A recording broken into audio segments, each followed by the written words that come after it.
Welcome to How to Retire on Time, a show that answers your questions about all things retirement, including income, taxes, Social Security, healthcare, and more.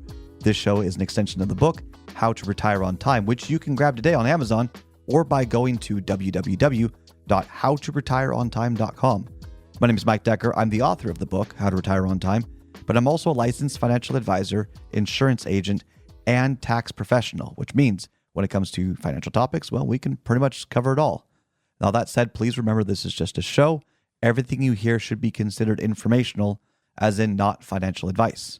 If you want personalized financial advice, request your wealth analysis by going to www.yourwealthanalysis.com. With me in the studio today, Mr. David Franson. David, thanks for being here. Yes, glad to be here. David's going to be reading your questions, and I'm going to do my best to answer them. You can text your questions in at any time this week to the number. Save this, put it in your phone right now, 913-363-1234. Again, that's 913-363-1234. Or you can email them to heymike@howtoretireontime.com. Let's begin. Hey, Mike, how do you know what to sell within your portfolio in order to generate income? Okay, so this question is probably about generating income from growth. Now, there's 10 ways you can take income in retirement. You know, you've got Social Security as an income stream. You've got rental income as an income stream. Some people do dividends as an income stream. Some people buy an annuity and turn on the income for an income stream. So this is the idea that if stocks average, let's say, 8% year over year in growth, which is about right, I think. And if your bond funds average around, let's say, 4% year over year, you should be able to draw 4% from your portfolio and be fine. But there's some tricky nuance to that. Because if your retirement savings are mostly in, let's say, non-qualified assets, so we're talking about your brokerage account, so you've paid taxes on it, there's no tax benefits, it's just invested in the market, okay? You can't easily just rebalance that portfolio because if you sell something, you're paying capital gains. So one of the hard parts of a non-qualified portfolio is those shackles that if you move, you get taxed. Okay, now, I mean, if it loses money, you tax loss harvest, but I digress. And then you've got your qualified accounts, your IRAs or your Roths. You can rebalance those. That's a little bit easier because you could just sell a little bit of everything, rebalance it, or sell one of something, rebalance it. And that's easier to kind of manage. So let's see if we can answer the question on 3 different levels. Okay. So again, the question, just quick recap. How do you know what to sell within your portfolio to generate income? Starting from a macro standpoint, a big picture, the first thing you would do is you would look at market conditions. So if the markets are up, what you would sell would probably be a different answer than what you would sell if markets were down. And this is why we are so adamant about the reservoir strategy, the idea that some of your assets are principal protected. Because if you sell your assets, you're part of your portfolio, when the portfolio is down, you're accentuating the loss. Here's some simple math. If your portfolio is down 30%, it would take 43% of a return to break even. You with me so far? Okay, yep. So 30% down, 43% up just to break even. Break even. Assuming you don't take income. All right. Well, if it's down 30% and you take out 4%, you're now down 34%. That would require a 50% return to break even. So that's a problem, right? So if markets are down, your ability to take income or what you should sell is going to be different than if markets are up. Let's say markets are up 10% and you take out 4%. Great, you're still up 6%. It's fine. So the first one is market conditions. The markets are going to go up or they're going to go down. That's really the simplest way to look at this. So in my mind, how do you know what to sell? If markets are up, sell a little bit of everything. You know, you've diversified portfolio for a reason. You don't want to worry too much about rebalance or things like this. A little bit here, a little bit there, a little bit here, a little bit there, okay? If your portfolio overall is up, and in your non-qualified portfolio, your brokerage account, you've got a few stocks that have lost money, maybe you just sell them, enjoy the tax loss harvesting, because the overall portfolios move forward and you can have some tax benefits from that. Does that make sense, by the way? Yeah. Because you're not supposed to sell your losses, and people will say, well, I don't want to sell that till it recovers. Well, would you buy it now? No. Well, then why are you holding on to it? Yeah. You know, let me say that again. Would you buy this stock at this price now? If you say no, then why are you holding on to it? Because, and this is the reality, whether they can articulate it or not, because I don't want to sell it at a loss and feel bad about my decision. Right. We got to get away from that. We got to get away from our identity being tied to financial decisions. So if the markets are up, consider some tax loss harvesting opportunities, sell a little bit of everything. But if the markets are down, if you implement what we teach here on how to retire on time, what I talk about in my book, How to Retire on Time, it is that a part of your portfolio is principal protected. That is not your bond funds. Bond funds can lose money. It is that you have some assets in either money markets, CDs, treasuries, fixed or fixed indexed annuities, and or you funded years ago cash value life insurance that can't go backwards. That's indexed universal life, not universal life or variable universal life or all the other, like whole life isn't as effective for this and so on. So let me repeat that back. If markets are up, take a little bit from everywhere, look for some tax advantages.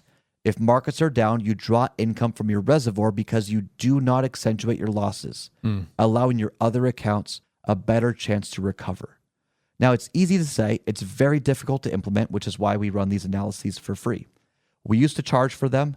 Admittedly, I'm considering charging for them again. We used to charge $500 for an analysis because it's a lot of time. Yeah. We don't currently charge for it. Again, we may bring that back because we do get a lot of people asking for these analyses to understand how to implement the reservoir strategy. Many people don't want to lock up their income in an annuity for the rest of their life. They don't want that guaranteed income stream that may not keep up with inflation, but they know they shouldn't have all their assets at risk. So the question I get over and over again is, how much should be in the reservoir? How much needs to be protected? And I wish there was an easy answer, but there's just not. It depends on your plan. It depends on your Social Security optimization. It depends on if you have a pension and how much. It depends on your legacy intention. There's a lot of factors in here that there is no generic advice. That's why we can't do basic planning here. At Kedrick, we have to do comprehensive planning if we're going to do the work that we believe needs to get done. Yeah. But that's the first one. Market conditions. Are they up? Are they down? The second one, tax planning. So the non-qualified, you got to consider what kind of capital gains are there. Are you selling positions you've held for over a year? So is it long-term capital gains? Is it short-term capital gains? And so those are other factors in a growth portfolio to consider. Now, I don't think anyone should ever focus on this absolute, I do the same thing every single year. So hear me out on this. Okay. Let's say you're 68 years old, so you don't need to do RMDs, okay? Right. No required minimum distributions. Maybe your qualified accounts are just killing it. You've done enough IRA to Roth conversions, so you've balanced the appropriate amount between the two accounts, but you do have a lot of NVIDIA, a lot of Microsoft, a lot of these stocks you've held for a while that have just done great. What if that year you just do your income from your non-qualified sources and you're at a flat 15% tax rate because that's kind of where it would be, okay? Do you see how it's nice to be able to pick and choose between your qualified accounts and generating some income from them? Yeah. Some years it's from your non-qualified account, your brokerage account, utilizing the 15% tax rate. And some years, maybe you're balancing between the two. Interesting. The coolest thing, and this is why people do hire a professional, by the way, because it's nuanced. You have to basically do a fake tax return every single year in anticipation for your actual tax return so that you know the efficient way to draw income. Because you do one thing on your tax return, it's going to affect 5 other parts of your return. All right. That's an expression. It's not literally the same every single time. Sometimes it's more, sometimes it's less, but you get the idea. So the second part is understanding what to sell based on the tax consequences. I think I've kind of answered the question, but let's talk about the implementation of this because a lot of people just say, well, this is my portfolio. It's been my portfolio my whole life. So I'll just keep doing what I've been doing my whole life. That might not be the right way to go about it. And the reason is your entire life, your portfolio has had one purpose: growth, become rich, gain wealth. Yeah. Right? It's not saving for your future. You're buying your future. When you take money out of your income, your cash flow, and you put it into your savings account, into your investments, you're not really saving. You're buying time for the future so that you can spend it how you want later. Some people call it paying yourself. Yeah.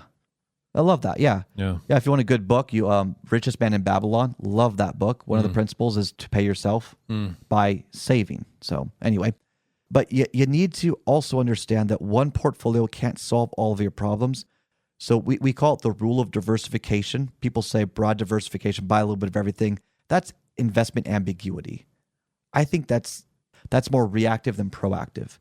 In my mind, let's say we have your $1 million portfolio, whatever it is, 500,000, 20 million, it doesn't matter. It's the same principle here. So we've got your portfolio and we take a part of it and we use that to implement the direction within your plan. Let me say that differently. Okay. You can't even put a portfolio together until you have a plan. Right. You need to know your income. You need to know the strategies you're implementing. So once you have a plan and you've explored your strategies to get more out of your money, then you can say, okay, for the first 5 years, what are my lifestyle needs? How much does it cost to be me? What do I need? And if the markets go up or if they go down, how am I going to generate income in those sources? And what you do is you take a part of your overall portfolio, you take a little bit out and you make a mini portfolio specifically to fulfill the first 5 years of your retirement. A lot of people right now that I'm working with are taking a part of their portfolio and they're buying a SPIA. What's a SPIA? It's a single premium instant annuity. I actually kind of hate income annuities. I write about it in my book, The Danger of It. But if you are guaranteed income for the next 5 years, it can't lose money. It can't go backwards. The rate is guaranteed. It's fixed. It's stuck. Okay. And you know exactly where your income is going to come from for the next 5 years so everything else can grow. That's a mini part of your portfolio. You've solved it. And if you were to die, let's say in the second year, someone else is just going to get the payout. And if the growth rate, if you're getting more than what you would get back in CDs or treasuries, then why wouldn't you? So you take it out and you take that part of your portfolio and you solve the first 5 years, for example. Now, you don't have to use a SPIA. You could buy a couple of CDs. You could do a treasury. I don't want to assume that everyone's going to do the same thing. Everyone's different. You have different objectives, and let's be mindful of that. But it's an idea. There's a lot of tools in the toolbox. Then you've got, okay, year 5 to 10. How are you going to solve that? Well, maybe you've got some growth in the market, and maybe in year 3 or 4, you take that part of the portfolio and you start taking a little bit less. But do you see how you're getting more specific based on your time frames? Portfolios within a portfolio. Yeah. It's like we're breaking the fourth wall, but in finance. You're a movie guy. Yeah. When you look into the camera, you break the fourth wall or something like that. Yeah. Ferris Bueller did it a few times, I believe. Yeah. I mean, the idea here is let's get more technical, more specific about your investments instead of saying, well, everything's supposed to grow and just solve all our problems. Well, what if it doesn't? What if the markets go flat and you're in an all equities portfolio? How are you supposed to solve your income needs or your lifestyle needs in year 5, 6, 7 or so? So we need to get more specific based on the objectives, the risk we're willing to take, and the timeline that's associated with that risk and those objectives. It's just easier to say, here's a good portfolio based on some assessment you took, and we'll just manage it for you. Yeah. That's the easy way out. Yeah, I'm calling out some financial professionals in the industry, but again, this stuff matters. You don't want to retire from retirement, as in you don't want to have to go back to work. You got to get this right. And the solution is not just buying an annuity, turning on an income, and hoping that inflation doesn't erode your quality of life. Right. So you get the idea there, step by step by step. If markets are up or down, that's going to affect what you sell and how you sell it. And then understanding the mini portfolios and how they're growing will also affect what you sell and how you sell it. And one last thing too, by the way, the research we have and the research we found from other professionals suggests that the day you retire is the day you take the least amount of risk. So the day you retire is the day your reservoir or your principal protected accounts should be the largest it will ever be. Okay. And then over the years, you're slowly draining it because you have less need of that protection. So think about it this way. If you're 60 years old and you expect to live to 90, you might experience 3 to 4 market crashes. If you're in your 80s, you might experience 1 or 2 market crashes, just based on historical averages. So you don't need as much protection. Does that make sense? Yep. Too many people have an incomplete plan that's based on a broad portfolio that's overly diversified with ambiguity and just oversimplified generalities. We believe in getting specific and detailed with a plan first, a series of strategies second, and then the portfolio or a bunch of mini portfolios to support the different seasons within your plan. That's all the time we've got for the show today. If you enjoyed the show, consider subscribing to it wherever you get your podcasts. Just search for How to Retire on Time. Discover if your portfolio is built to weather flat market cycles or if you're missing tax minimization opportunities that you may not even know exist. Explore strategies that may be able to help you lower your overall risk while potentially increasing your overall growth and lifestyle flexibility. This is not your ordinary financial analysis. Learn more about Your Wealth Analysis and what it could do for you regardless of your age, asset, or target retirement date. Go to www.yourwealthanalysis.com today to learn more and get started.